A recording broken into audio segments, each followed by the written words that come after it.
Thank you all for being here. For the last several months, the City of Atlanta Office of the Inspector General and I have been subjected to threats, bullying, intimidation, and harassment at the hands of people who have been the subjects of our investigations. Pure and simple, it's retaliation. The attacks have been systematic, sustained, and savage. As we have uncovered more corruption, once again, at the highest rungs of City Hall, the attacks have gotten worse. Now, you've heard a little bit about our office. As James Radford said, our job is to identify fraud, waste, abuse, and corruption to serve this city. And that's exactly what we have done. We reported it to you, the public, because transparency and accountability matter. That's what it is to have an Office of Inspector General. Through our work, we've been able to protect city employees who have been victimized by abuses by city leaders. Through our work, we've been able to call out favoritism and collusion in procurement to help level the playing field for city vendors, not just the special few, but for all city vendors. Through our work, we've identified bribery so that you residents and small business owners don't have to pay a toll for the city services that you're already paying for with your taxpayer dollars. You, the public, have appreciated our work. You've recognized the care and professionalism and detail of our reports. I am so incredibly proud of the work that's been done by the dedicated professionals of the OIG team, many of whom are behind me now.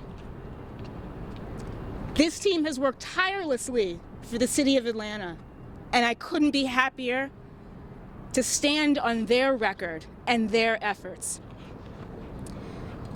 But however much the people of the City of Atlanta want us to be here and want us to be doing our job, city leadership has made it crystal clear.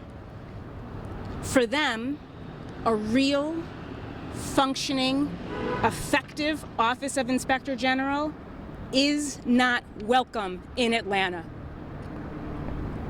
They claim to stand with OIG, but quite clearly, their actions speak louder than their words. On our end, we present facts.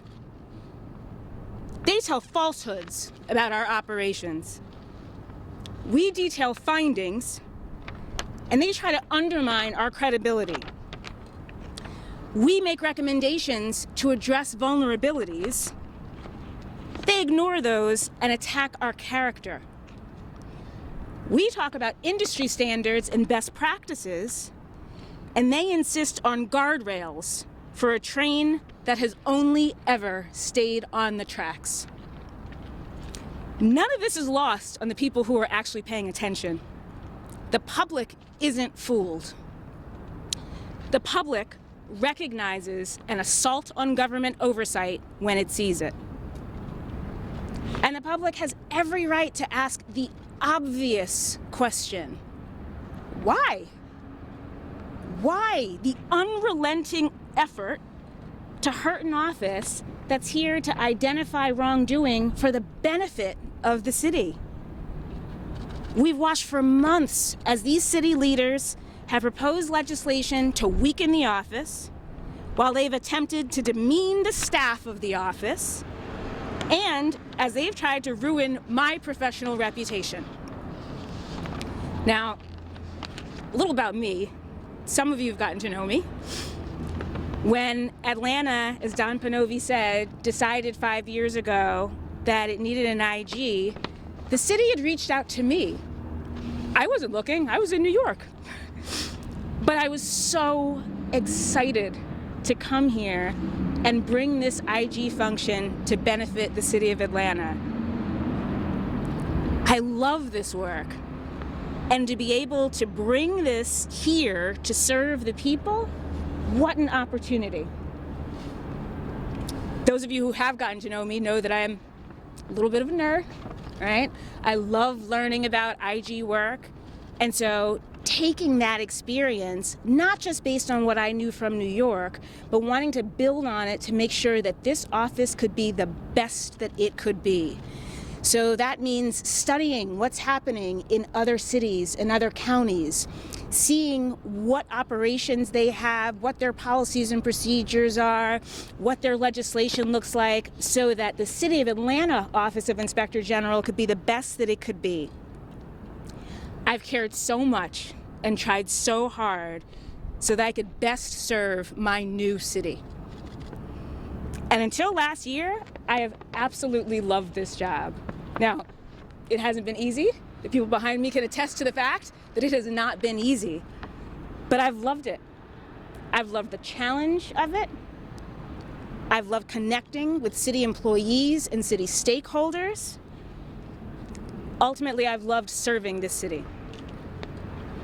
The legislation that everyone's been talking about that's going to be voted on today is going to destroy the office. I'm not going to mince words about that. It is going to destroy the office. I know it, you know it, and they know it. But if the discussion surrounding the office had stayed at the level of policy, and certainly if that discussion had involved a real review of how offices of Inspector General work, that would have been okay. But things have taken a turn. 2 weeks ago, the abuse that I've been routinely subjected to was then extended to my family. And that is not okay. Now, a multi-pronged attack on an organization and its leader, it's not new around here. For those who've been paying attention, it should have a oddly, sadly familiar ring to it. For our office, that attack has most recently involved subpoenas and lawsuits. As James Bradford said, those claims will be defended. I just want to be clear, that's not why I'm here today. This isn't about the merits of any lawsuit, and I use merits there very loosely.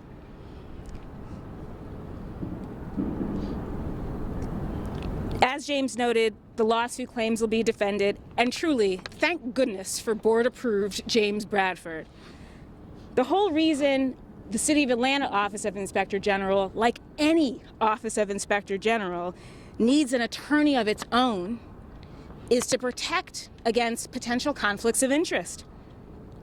Glaring, obvious, don't need to be a lawyer to recognize it, conflicts of interest. You know, like the ones where the attorney who's supposed to protect the office ends up being the same attorney who attacks the office. You know, like where the same lawyer who's supposed to represent the office is the person who makes a video misrepresenting the office and our work. Now, some of you heard and some of you reported on the fact that I took some days off. No, it was not because I was put on any leave. It's because I needed to take some time. I needed to take some time to step away and reflect and come to grips with everything that these people have been doing to me. And that's how I've come to the incredibly difficult decision to resign as Inspector General of the City of Atlanta. I hate that it's come to this. For the members of the public, including so many, those who are behind me and those who are out there who supported this office, for all the employees we've tried to help, please know that I have done everything in my power to fight for the office so that we could continue to serve you. I wish that there was more that I could do, but ultimately, I can't make the leadership of this city do right by the public.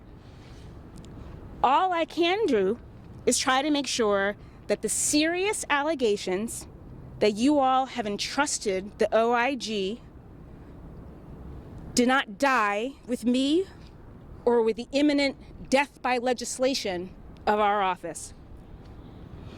OIG has open, active investigations, serious investigations that after today, because of the proposed legislation, we may not be able to pursue. Which means that ultimately the fate of the office now rests in your hands, the hands of the public. I've always fought for this office and for the good that it brings this city. And I'm going to continue to do so, but now just as a member of the public. Thank you. I want to thank